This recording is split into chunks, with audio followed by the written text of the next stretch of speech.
Yes, sir. So this month we have, like I said before, it's Veterans Day this month, and so we're here to celebrate our veterans and veterans organizations that help our veterans. And so we have Elizabeth coming from. She's a community manager for Capitol Post. So if you can come up and give us some feedback on Capitol Post. Let's give her a round of applause. Good morning. Thank you so much for having me. I'm super excited to be here. So I'm the community manager for Capitol Post, and our goal is to teach military veterans and spouses how to think and act like entrepreneurs. And we do that in 3 ways. We have a co-working space, kind of like Evolution Office, but much more modest. Specifically, we have over 50 military, veteran, or spouse-owned companies working out of our space, either in person or virtually. We also have signature programs. So we have 3 programs that we offer 4 times a year. So we have a startup school that's 9 weeks, which Rod participated in. I myself also participated in it. We have a startup school masters, which is for folks who are going for their first capital raise. So those are people who are further along. And then we have startup school tactical training, which is for people who are either in the idea stage or might want to work for a startup or want to do more ops. So those are our 4 programs. We also have events regularly. We do a monthly happy hour called Bunker Brews. We're affiliated with Bunker Labs, which is a national nonprofit that you may have heard of, specifically for veteran entrepreneurs. So we do Bunker Brews once a month. We also have a morning coffee event every other month called Caffeine Canteen. And then we also have a pitch competition that culminates at the end of our startup school. So anyone who participates in our startup school, you can pitch at the end of the 9 weeks for up to a $3,500 prize. Rod pitched in that competition as well. I pitched as well. It was a really good time, and anyone in the community is welcome to attend. We usually hold that at Metro Stage in Old Town Alexandria, which is our black box theater. It's super fun, a great networking opportunity, and we really have a good time. Our biggest event of the year is called the Muster, and that's kind of bringing together the whole DMV business community as well as military, veteran-owned, and spouse-owned companies. And so that's one day, and I believe that is the last Tuesday in February, but I will double check on that. And anyone else is welcome to come to that as well. If you are a Capitol Post member, that is free for you. Otherwise, there is a ticket price at the door for those who are non-members. But I would encourage anyone who is a military veteran or spouse to join Capitol Post either as a founders member or joining our space or co-working with us or even renting our conference rooms. So we'd be happy to have you. So any questions? I kind of rambled that really, really fast, but I didn't want to take I'll give a testimony of a wonderful facility. I've had a couple of meetings over there. Yay. With Military Home Life. Oh, Sonia. really? Okay, Yes. yeah, that's Erin, isn't she with military? No. Sonia Dunn, yes. Yes, Sonia Dunn. Yeah, great. Great facility. Thank you. Where are you located, and what do I have to do as a veteran to become a member? Yes, so we are in Old Town Alexandria. We're on North Washington Street, so we're right off of the GW Parkway, and we're right above Trader Joe's, which is also super handy and super dangerous. So to become a member, you can become a founders member, which gives you access to all of our programming, all of our events, one-on-one business counseling with our director of programs, Seda Goff, who is a tough cookie, and she will pick apart your company, and that's to become a member, it's $250 a year. So it's very, very low cost. For virtual membership, it's $50 a month. That gives you business address and mailbox, 5 hours of conference room use, 4-day passes a month, and then access to all of our programming as well. That's $50, and then for the full co-working, which gives you 24/7 access, and then all of our programming, that's $300 a month, and that's for 1 founder and up to 3 team members. So technically, that's 4 members for $300 a month. That's awesome. Thanks. Any other questions? Emily runs it. Emily McMahon, yes. She's awesome. So actually Wednesday mornings is when we hold our startup school, which is why Emily and Seda couldn't be here today, because they're teaching their curriculum from 8:30 to 11:30 every Wednesday morning. It's when startup school happens. So normally Rod and I would be here, but we graduated, so we're out of the loop. Any other questions? How long have you guys been around?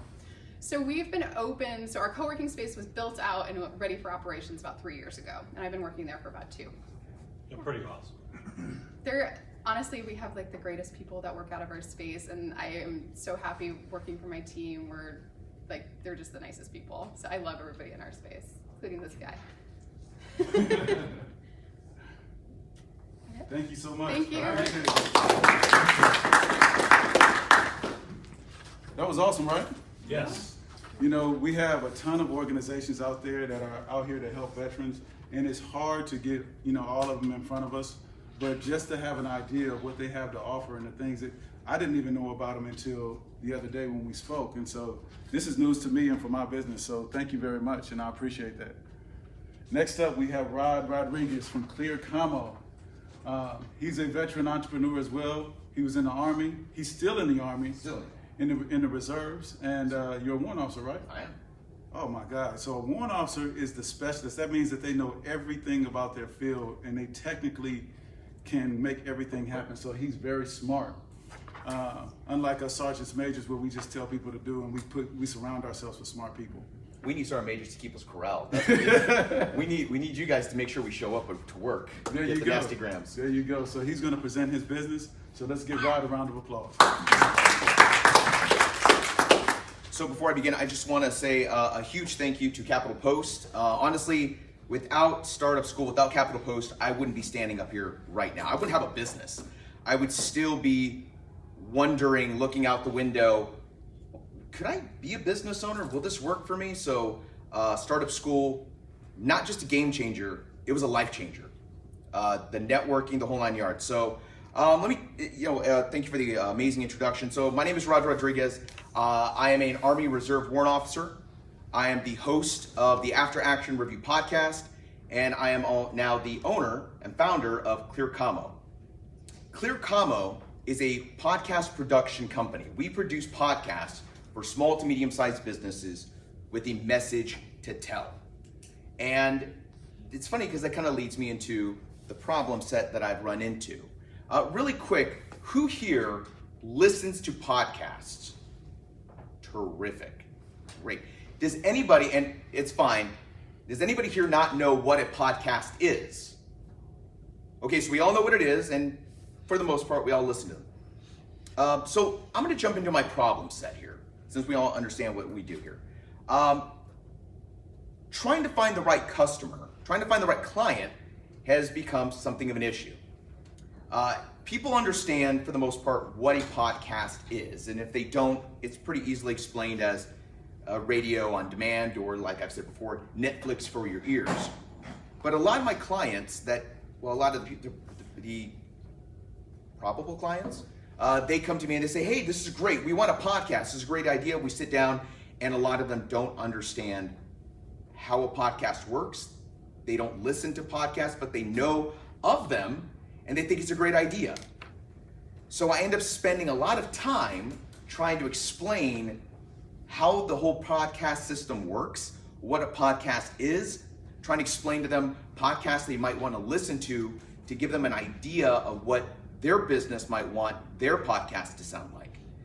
This can become very time consuming, and often this results in, we'll call you back when we have an idea of what we want to do. So what I'm trying to do now is find not just clients, because obviously this is not the forum for like, hey, anybody want a podcast? It's finding the right people, the right clientele that already understand what a podcast is and already have some idea. I can help them shape it, we can help form it. A lot of what we do is consultation. But understanding what it is that they want to say in that podcast.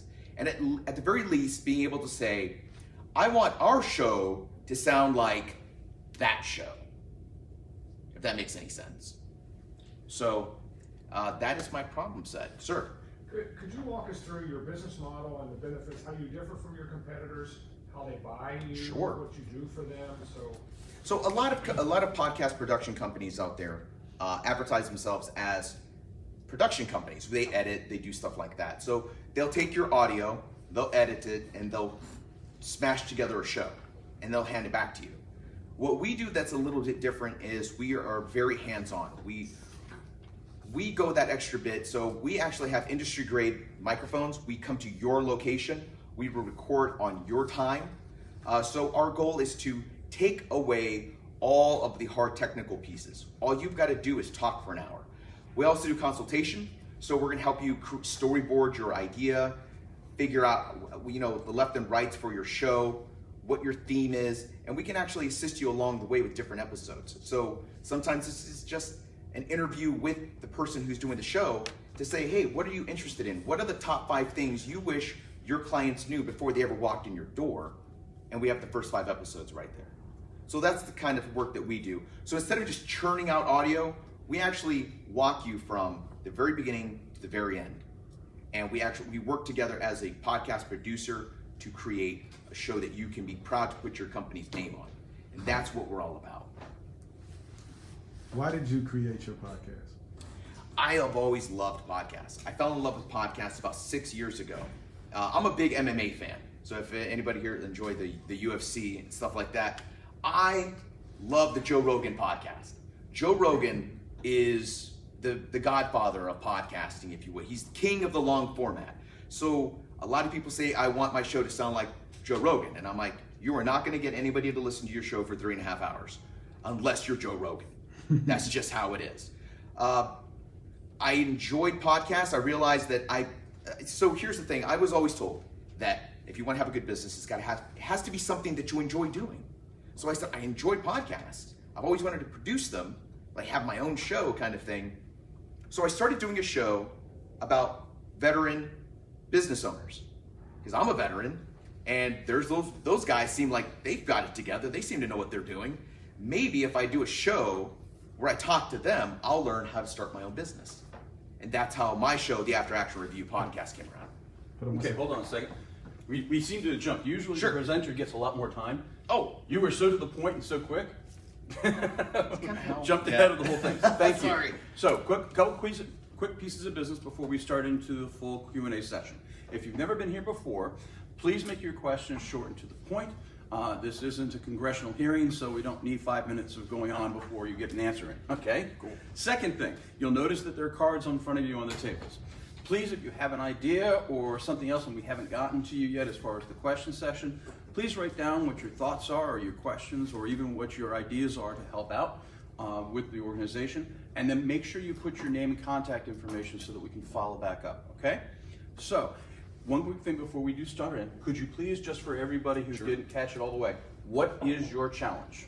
My challenge is finding the right clientele that understand what a podcast is and already have an idea of what they want their podcast representing their business to look and sound like. Okay, perfect.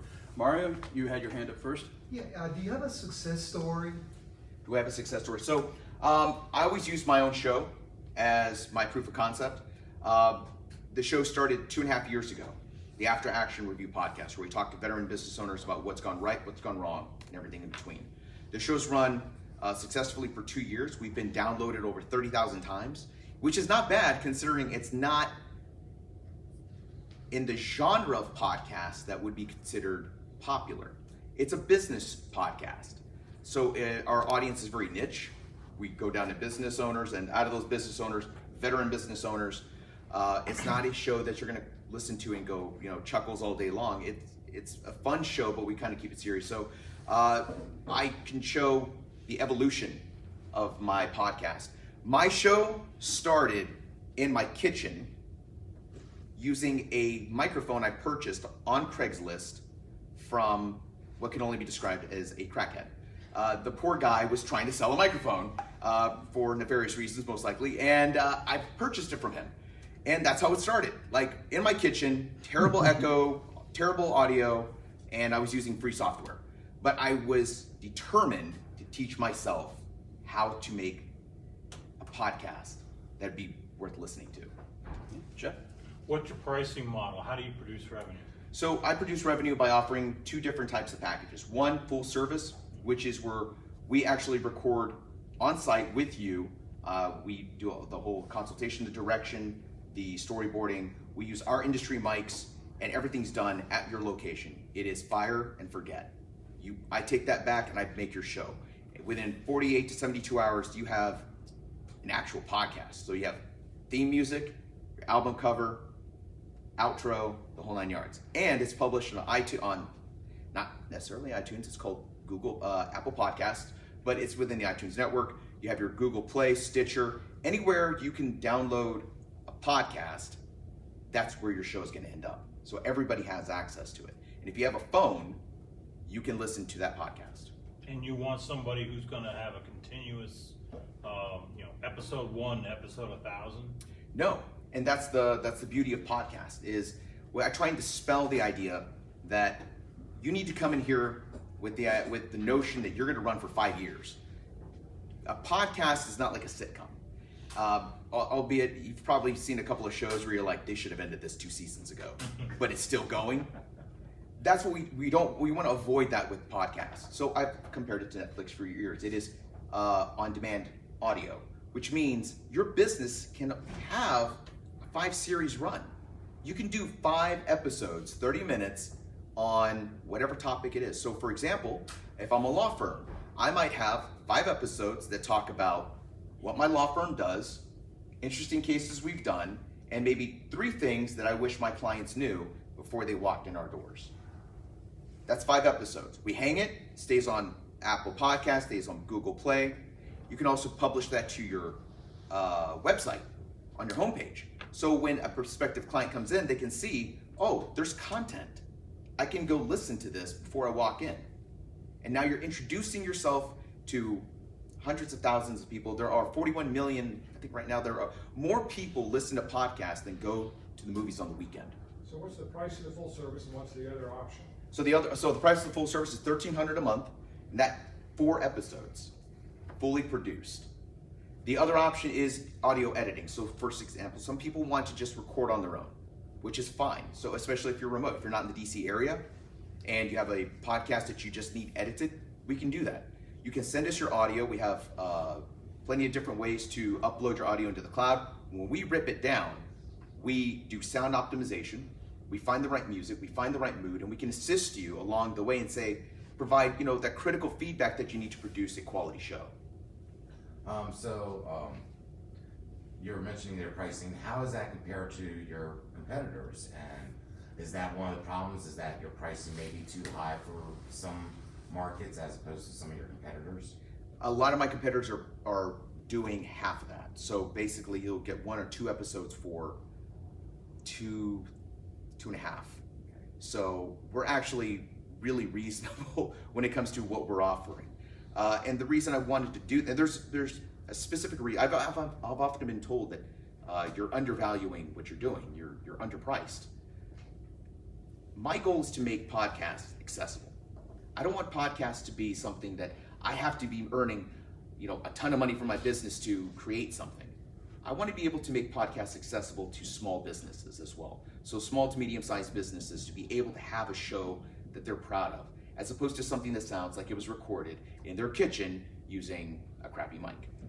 We're past that. Let me step in and ask a question, because understand now you're producing. Now you're producing. You're putting out a product for your clients, and they're going online, and they're putting their, so to speak, their shingle out there. Yeah. Okay. So marketing. All right. You can record 10 shows for someone. They could be the most, oh my God, this is great. The insights are fantastic on this. How do you let everyone know that these things are out there? Is that part of what you're offering the service, or are you leaving it up to them to market themselves? I leave it up to them to market themselves. But I do offer some professional advice, some consultation, if you will. What's gone right and what's gone wrong for me in terms of marketing my show. So Facebook, of course, Facebook ads are the #1 go-to for anybody that has a podcast. The problem is that unless you understand how Facebook ads work, you understand the algorithm, you could be throwing money in the trash can. I think the average right now is $1 per click.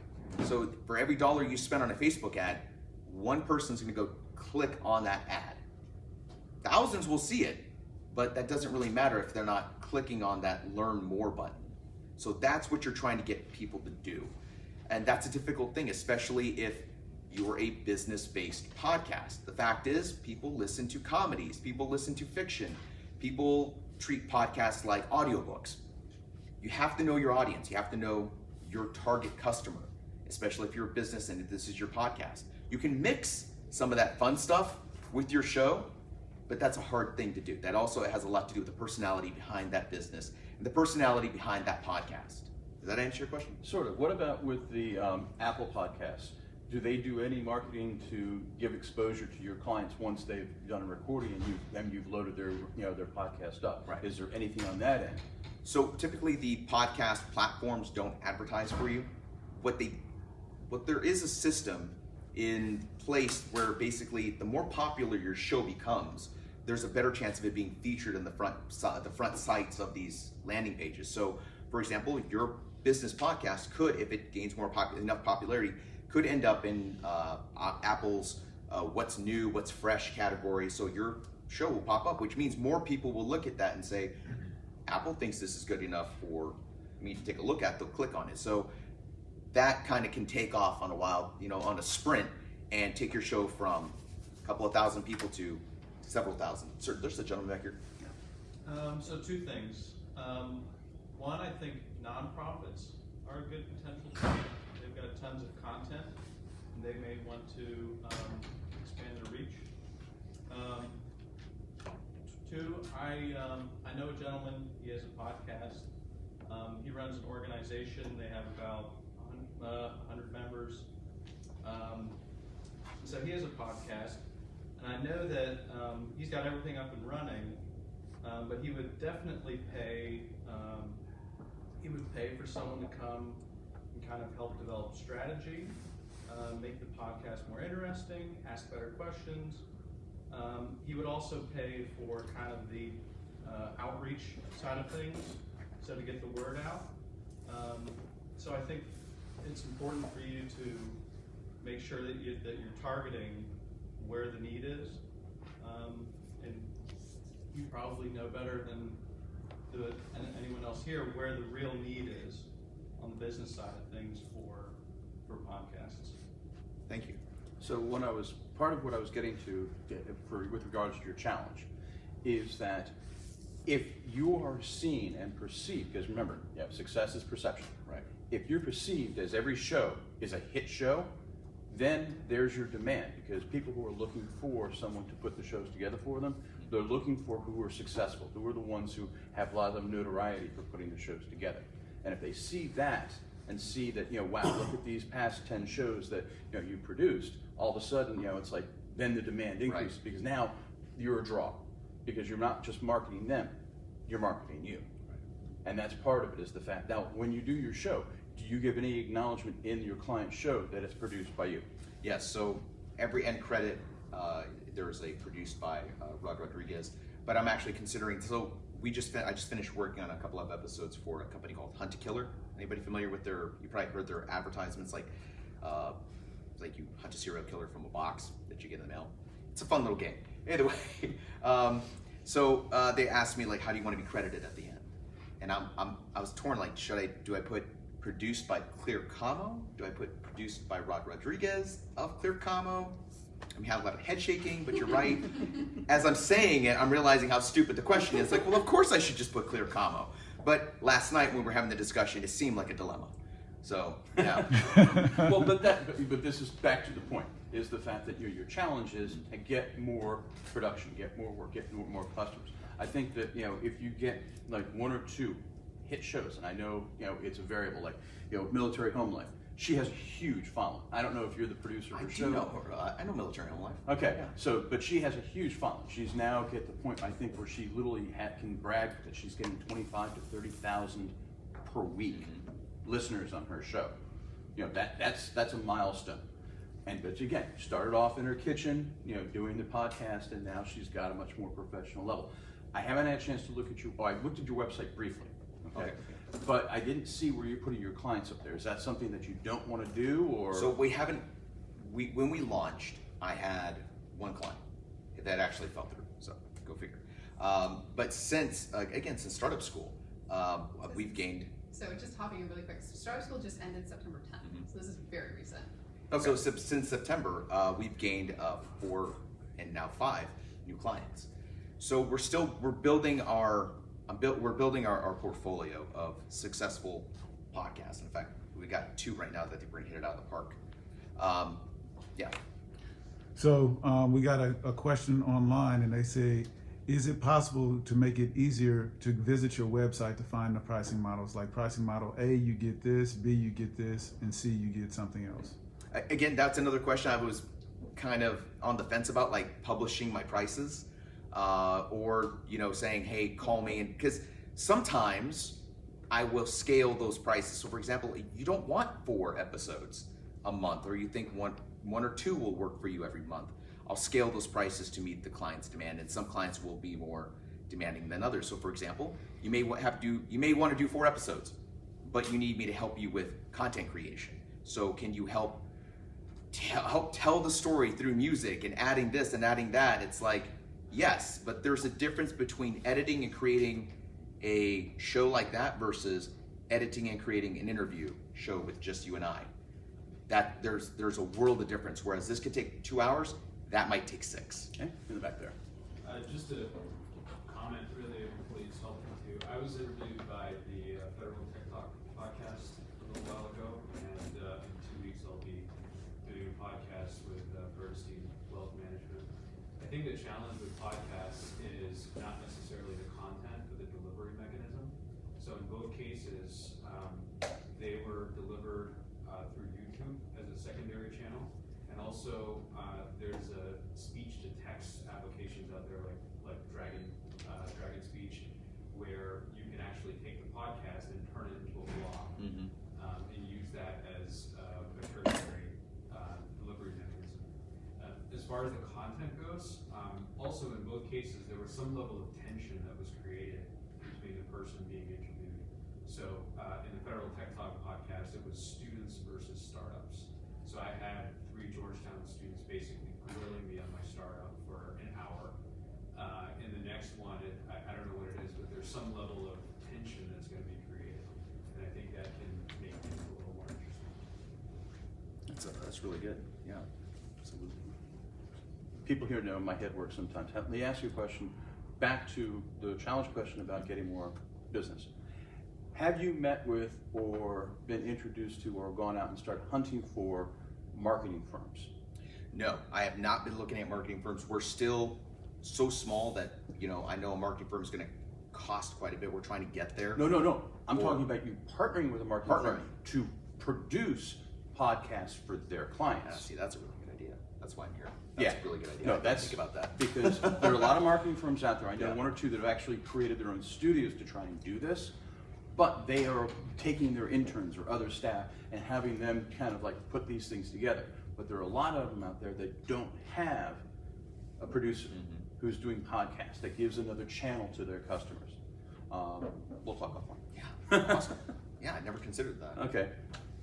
Here we go. Do you offer video? I'm sorry? Do you offer video with the podcast? So video is coming. Video offers a new slew of challenges. I'm not necessarily a video guy, so one of the things I just like in the Army, you're always expanding your skill set. So even though I may be an 11 Bravo, you're still learning the mortar guy's job. You're learning the commo guy's job. So I'm an audio guy, but I've been secretly dabbling in the world of video. I'd like to start doing, and to the gentleman's point, my own show, the After Action Review, I publish it on YouTube as well. So it's just, so you see my logo and it's just audio, but it's an hour long show. What I'd like to do is being able to do kind of like, again, going back to Joe Rogan. God, I quote that guy way too much. It's too much referencing Joe Rogan. Where we have the camera here and it's the show, the interview show, and then we publish that to YouTube as well. And then again to the gentleman's point, transcription also very important. When you attach that transcription to a YouTube show, a YouTube channel, it scans that, all those words now become searchables, helping people get funneled into your channel. But again, that also involves video editing, having the right equipment, connecting audio to the visual so it's not disconnected, which is a pain in the butt when you have to marry up video to audio and getting it right. Very tough. That's another idea, is then have someone with a camera taking photos of the two of you or whoever the interviewers are, Yeah. and then just putting in a slideshow overlaying on the YouTube channel. Yeah. That way now they're seeing it, but you don't have to sync up the audio and the video, Just clips. and you just see clips. Yeah, that's good. Okay, Donnell. We have a question from the other Rod. He's online, and he said, "What about partnering with incubators, accelerators, and co-working spaces as well?" That's a great suggestion. I've actually heard that before, and it's a matter of, for me, I really want to do that. I'm trying to learn who everyone is, and it's great. These kind of events are fantastic for that because I'm meeting people like Capital Post, like Office Evolution, who are great contacts. So thank you, great suggestion. I need to do that, 100%. Okay. Oh, there we go, Laura. There we go. Okay, so I'm part of BNI and other people is here. And one of the things that BNI has to learning is all these podcasts that the person has and the transcript. So when you charge 1,300 per month, did you do the transcript too? No, we don't do the transcripts yet. Okay, because I think something that when I listen this guy and I read him at the same time, I think I'm learning more. So I think that's something that maybe you really could do. 100%. 100%. Again, to the gentleman's point, transcriptions are great because it's another avenue of content, And you can another add place to the pull it in. pricing. Sorry. You can add it as a pricing, like 1,300, but if you want a transcript, would be 200 more, whatever. Good idea. Thank you. Donnell? Can you restate your challenge question one more time? So the challenge question is trying to find the right clients who understand what a podcast is and already have an idea of what kind of show they want. I keep running into, that's a great idea. Like, my business would love to have a podcast. What a cool idea. This is neat. And then when you sit down with them, like, great, what kind of show are you thinking about? Like, I have no idea. Like, great, what kind of podcast do you listen to? I don't. And the reason why I asked you to restate your challenge question, because it goes back to what you're trying to accomplish. Right. And so the question that Rod said and Tony said was, who is your audience really? And so if you tailor it to your audience, if it's going to be incubators or marketing or whoever it is, then they will already build your audience. Like an incubator, you have to come up with your pitch and what you want to accomplish. And so they already have those things in place, and then it's built in. It could be built into what they do to build a podcast for those individuals. They may not be able to afford it, but maybe since you're going to have so many customers, you may be able to change your pricing model for those people. I guess what I've been trying to avoid doing is saying we build podcasts or small to medium sized businesses who know what podcasts are and kind of know what they want. That last bit, obviously, a little rough, a little confrontational, but that's kind of what I wish I could explain to people who call me up and I go to a meeting where 3 out of the 4 people sitting down to talk about whether or not their company's going to buy a podcast never listen to a podcast, where I spend 30-45 minutes explaining what a podcast is, shows that they should listen to, and I'm like, this is not going to work. Let me ask you back to another silly question, and I'll get John. Hey, John Rittenberg, CCC Solutions. So I think you have to break down the sales cycle because the world is not perfect, sir. And what I mean by that is all of us aren't sitting here waiting for you to show up.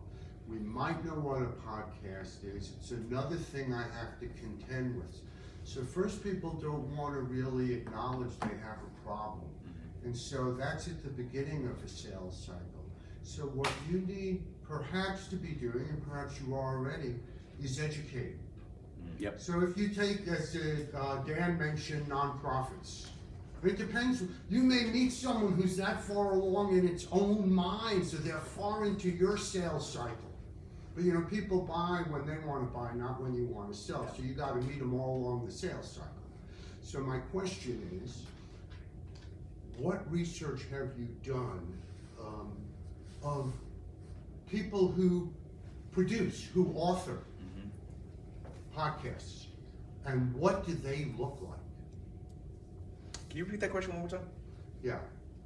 What research have you done to create the persona of that potential customer? And what are the attributes of those people who are currently producing podcasts? Right. I don't know that you could answer it today, but I think that's the research that you... That's an interesting question, because it feels like maybe I've been focusing a lot on the customer and not necessarily on, like you said, the people who have produced podcasts. Maybe, yeah, that's really good. Yeah, that's some serious food for thought.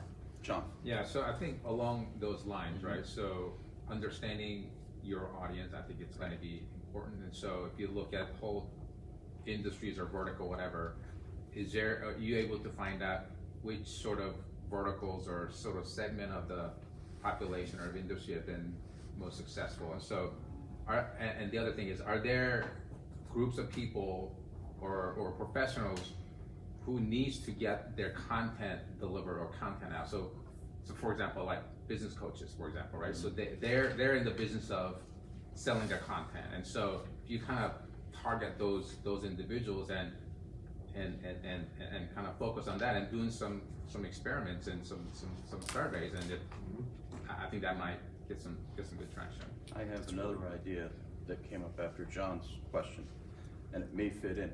Are there a lot of podcast shows about doing podcasts? There are. Okay. And it's to the point, I think that subject is a bit saturated, but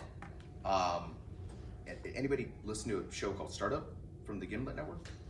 Startup. So Startup was the big one, and it was basically the story of one man who starts the Gimlet Media Network from NPR. I think he used to work at it.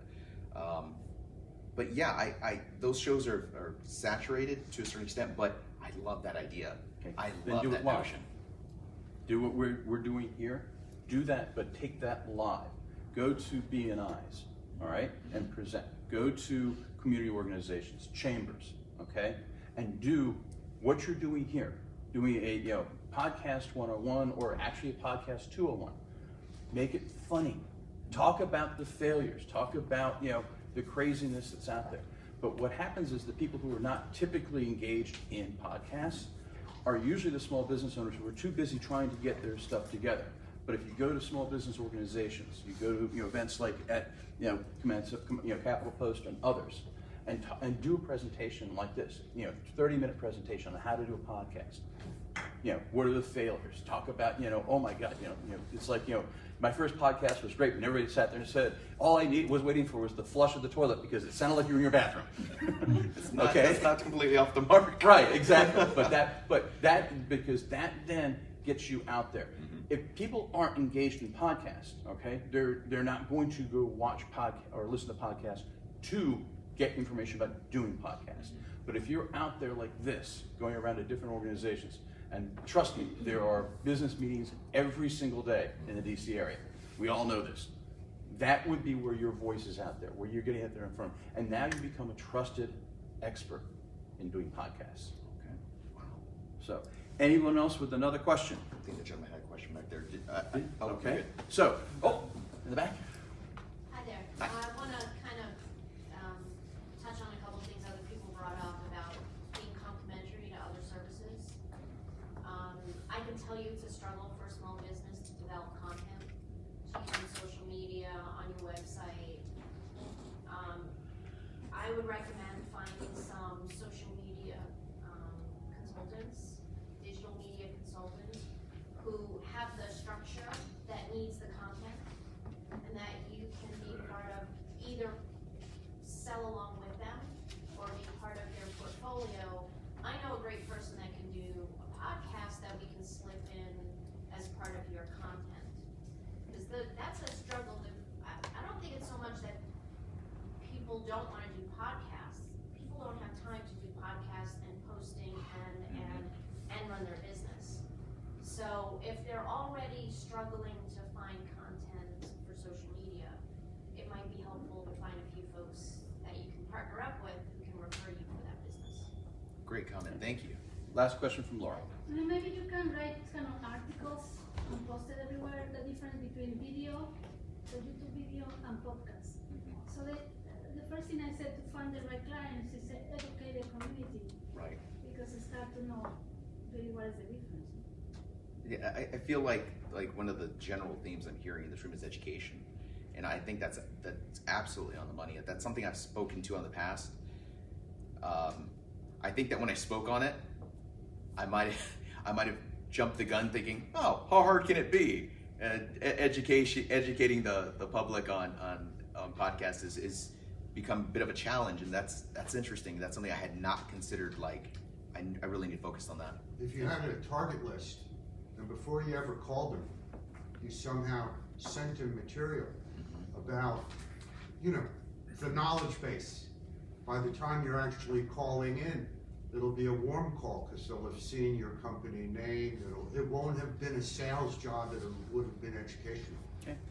We reserve the last question of the day to Donnell. If anybody else has a question, he has we one are more really question. out of time. Yeah, he has one more question. All right. Well, actually, there are 3 more. That's what I'm saying. If you have another question, I wrote it down. we wrote it down. We can always talk one-on-one. We always reserve the last question of the day to Donnell. So I turn it over to Donnell for the last question of the day. So, what can our 1 Million Cups community do for you? You just did it. You gave me so much to think about. It's interesting, that whole analogy about, you can't see the forest from the trees is very true. When you're neck deep in the world of podcasting, when you're neck deep in trying to find the right clients, you forget about some of the simple things like doing your research or educating the general public, which is something that I've said I was going to do, and then I need to go back to that. I need to go back and maybe take a look at some of those earlier notes and go, what do I need to do in here? And maybe it's as simple as just creating a new tab on my website that says, click here if you don't know what a podcast is. Or maybe that's the first video that should pop up is like, hi, I'm Rod Rodriguez. You might not know what a podcast is. Click here and I'm gonna tell you in 30 seconds or less, save you some time. Maybe the solution's that simple, but again, education, the different platforms like the gentleman in the back said, transcriptions like the lady said. You guys did it, thank you. This is amazing. Let's give them a round of applause. Just like in the military, we give tokens. We don't give coins. We give 1 million cups. And so we want to give you this 1 million cup. Thank you. For, first of all, you're out here putting your business out, and we're looking at the back end of your business instead of the shiny part that everybody, gets to see.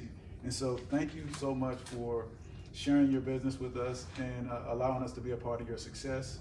We're going to ask you to come back in 3 months and tell your story again about how you use the information that we got today for you to be great. And so I love your idea of the after action review. That is life changing. Yeah.